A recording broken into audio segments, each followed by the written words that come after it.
Kembali rombongan Hijackers baru saja keluar melintasi terowongan yang ada di Yogyakarta International Airport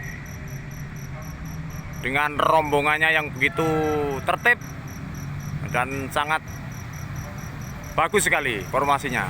50 armada melintasi terowongan yang ada di Yogyakarta International Airport, yang tidak lain dengan tujuan Pantai Glagah.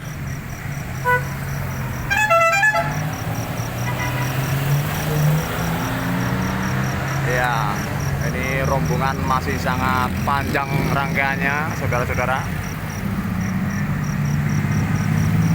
Rombongan Hijet dari kota Magelang, Temanggung dan sekitarnya dalam rangka merayakan 17 Agustus dan memasuki era baru new normal, juga meramaikan pariwisata Indonesia yang saat ini lama sekali tidak touring. Ya, diselingi oleh mobil truk, saudara-saudara. Tapi rombongan Hijet masih sangat panjang sekali.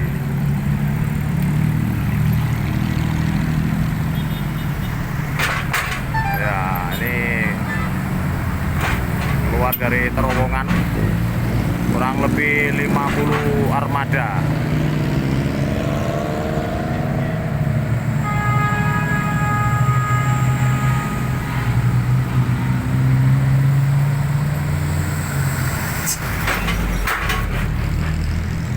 Sip, mantap.